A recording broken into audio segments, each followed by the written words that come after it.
Hey, welcome to the second course video for the song Backslide from 21 Pilots and their Albie? Their Albie Clancy. Their album, Clancy. I'm musically malnourished and you're on my journey to go deep and wide in discovering new music and artists. In these videos, we do a deep dive into the lyrics and meaning behind the music. So let's get in, see what's going on with this song. Okie dokie, okie fanoki. Backslide is the third promotional single from 21 Pilots' sixth studio album, Clancy. Follows previous singles, Next Semester and Overcompensate. The song sees frontman Tyler Joseph reflecting on his career and time in the spotlight, while also speaking on regrets and new concerns at this time in the band's career. He also makes reference to previous eras of the band, directly naming Saturday from the duo's fifth studio album, Scaled and Icy. Sonically, the song borrows ideas from their third studio album, Blurry Face, with a hip-hop influenced beat similar to the one found on the duo's smash hit, Stressed Out. Backslide was announced, okay. On April 22nd, Tyler posted this to X, Backslide, video directed by Josh Dunn, out Thursday. We did see the video, so you can feel free to go check that out over on Patreon. And it was directed by Josh Dunn. So shout out to our boy Josh. The following day, they posted via the band account, Backslide premieres Thursday, directed by our very own Josh Dunn. And it was a very Josh Dunn music video.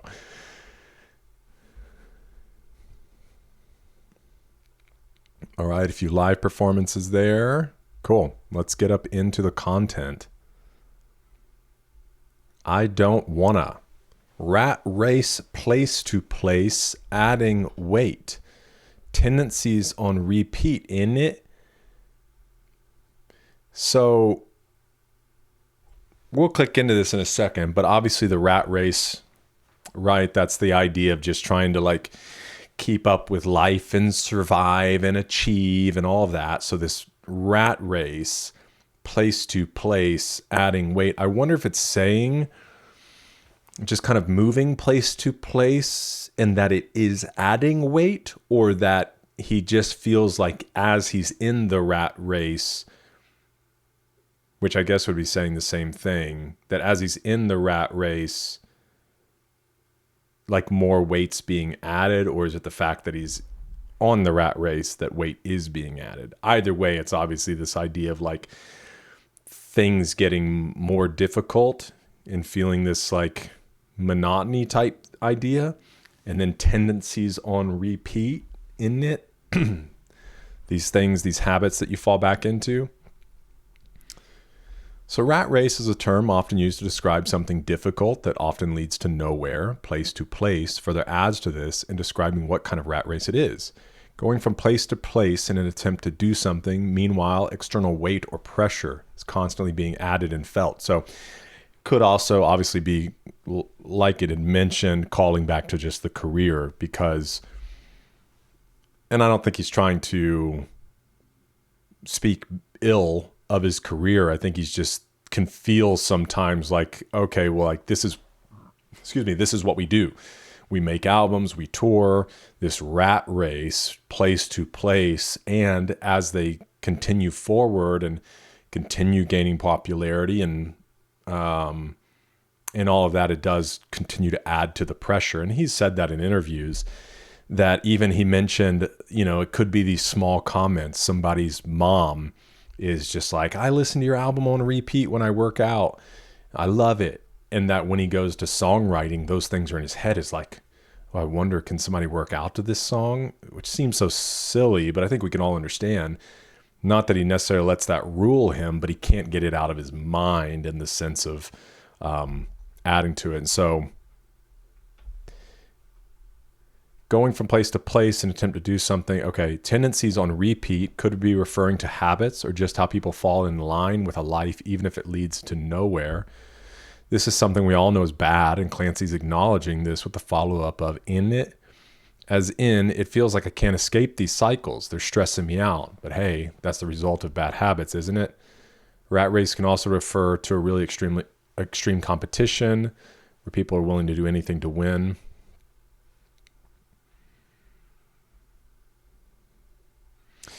Yeah, I'd be curious. This tendencies, I think, at least in the context of this line, is probably just continuing to speak to, like we've been here before, within as far as making music. Benefit from a shoe with no lace. Take the seat with the crease in it.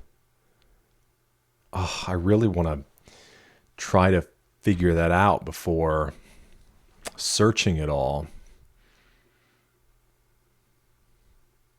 Benefit from a shoe with no lace.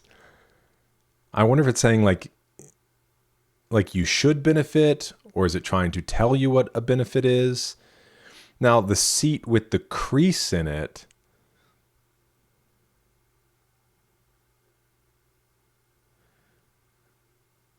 Oh, dude. I'm trying to wonder if it's obviously feels like it's speaking to things that have been used.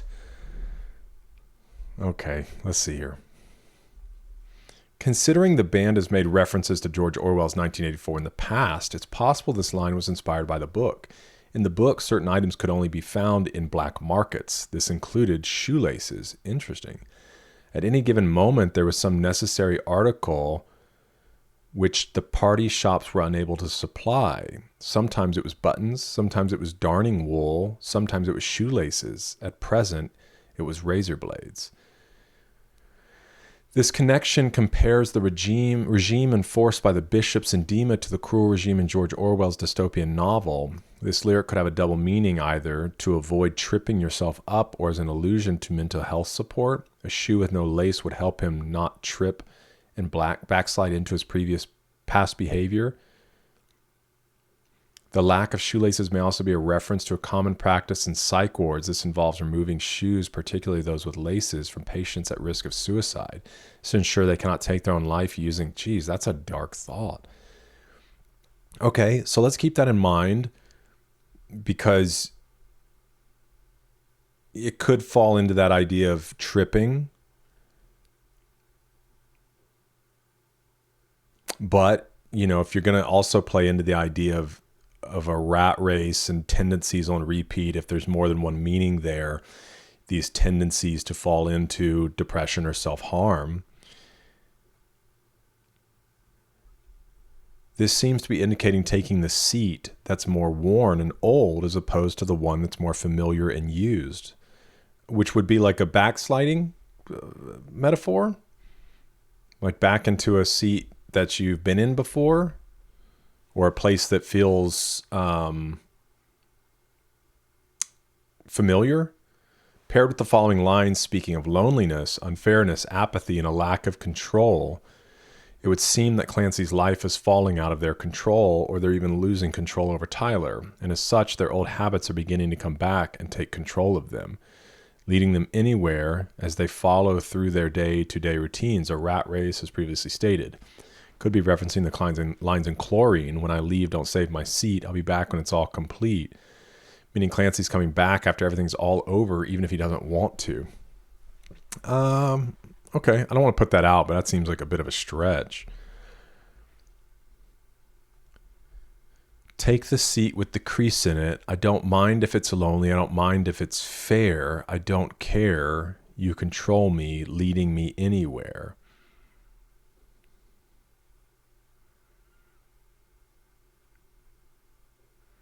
So yeah, I don't know. Playing on this idea of tendencies on repeat, sitting in a seat that's familiar, it's lonely, it's not fair.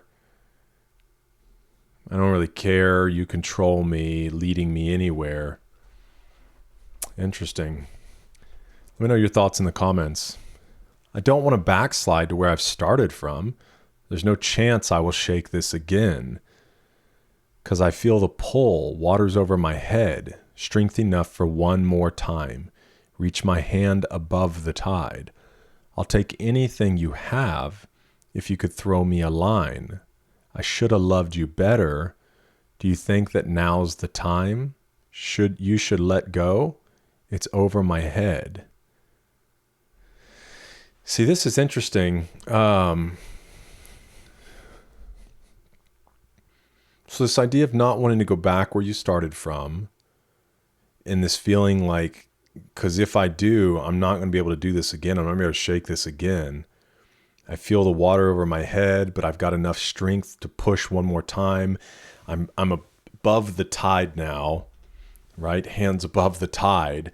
Because it's almost like if you're getting thrown a safety line, they don't know where you're at, you know? But if you can break through the surface, you have the chance of grabbing onto a safety line or being seen. So now I reach my hand above the tide, like just throw me anything. But then it kind of switches into this, I should have loved you better. Do you think that now's the time you should let go? I wonder who that's speaking of.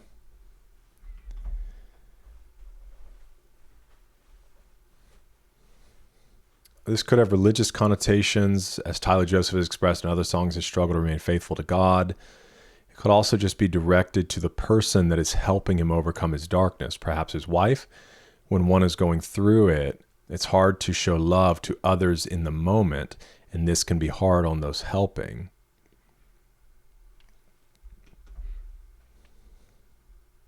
So he's asking for help, saying to the person who's there to help him, I should have loved you better, and maybe questioning to them, like, are you still in it with me? Do you think that maybe now's the time you should let go? So from that side, sure, it could be his wife, could be the fans. I don't get the feeling from this that it's God, but that could all be part of it, you know? I don't know. Let me know in the comments. Bad place on $100 base. Bad place on $100. Is that like a, because my first thought goes to like a physical place, but you could also place a bet. Bad place on $100 base, like I shouldn't have spent the money on that. This line refers to when Tyler and the band had no fame. The $100 bass is a cheap instrument that could or could not lead him to a good future with the band. Okay, Tyler also compared the $100 bass with a hit song in the next line, further exploring this contrast between them being a small band in the past and a bigger band now. Looking to the past and comparing it to the present is a recurring thing in TOP lyrics. So, in this sense, it's like being in a bad place, possibly this place of not knowing if we're going to make it. I'm in a bad place. I'm on $100 base. Kind of wishing that I never did Saturday. Is that a stain? You should change. Are you doing good? Did you solve all your problems? Thanks for asking in a way, but accidentally uncovered a new one yesterday. What happened to what I brushed under the rug? I used to be the champion of a world you can't see. Now I'm drowning in logistics. Interesting. So kind of wishing that I never did Saturday. And then there's quotations. So it's kind of if he's thinking, I kind of wish I never did Saturday. And then somebody says to him, is that a stain? You should change. So if Saturday is the stain, you should change and do something different. And then also asking, like, did you get everything figured out, basically? And then he's like, well, yeah, in a way, but I uncovered a new problem yesterday. And then maybe looking under the rug to the things you kind of just brushed under. And like, hey, where'd those things go? Because if you just brush stuff under the rug, it inevitably crawls its way back out, which is the nature of backsliding too. You know, to really think of the idea of backsliding is more so I guess there's this sliding back into someone or something you wanted to let go of, but I also think it's partially viewing it too as this, it's climbing back onto you. Because there's even wording in the scripture, throw off,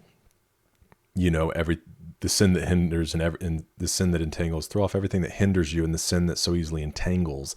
Is this idea of almost like this old self or these vines trying to wrap around you. And it's like, no, you throw those things off. But this line here, used to be the champion of a world you can't see, which I'm wondering if that's like feeling at the top of things, entrench, and then things have just kind of gotten more not confusing. What's the word I'm looking for? Things just get more, I can't think of the word, complicated. Let's see what it says. Here, Tyler's referencing their 2018 song Bandito off Trench, which features the following lyrics. I created this world to feel some control, destroy it if I want. This world refers to the fictional universe Tyler created to promote Trench, which personified mental health struggles, a concept he explores in this album. The story surrounds the city of Dima, a pressing antagonist. Okay. All right. Doesn't give us much there, but I'm assuming, he creates this world. He's the champion in it, but now he just feels like... So it almost to me sounds as well like the one way that video games can be misleading or deceptive is like anything in life, most things in life, okay? Crack probably doesn't belong in your life. But like most things, they have a healthy place. So like video games can have a healthy place in your life. It's just something you enjoy doing. Some people like watching movies, watching shows. Some people like reading. Some people like hunting.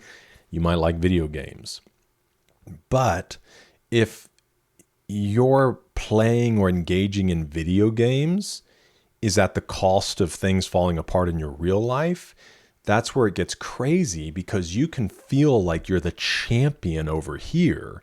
You're achieving, you're getting rich in your game, whatever else it might be. Like, dude, you're crushing it.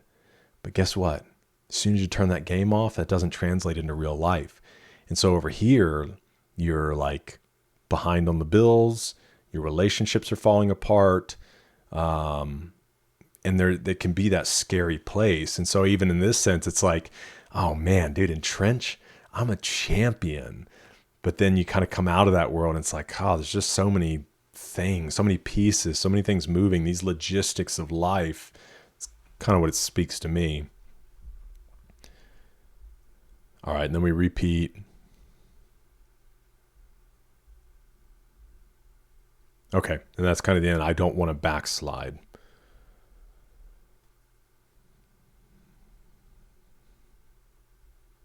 Yeah. So it's interesting because I think there's probably part of it that's speaking to backsliding in his career. There's probably another part of it that's backsliding into old tendencies, old habits. I think there's a number of different facets there, but really interesting song. Let me know your thoughts if you saw anything that I didn't see or think of something a little bit different. Would love to talk about it. Just drop it in the comments. But thanks for being with me for this one. Hope to see you in the next one. It's eating good.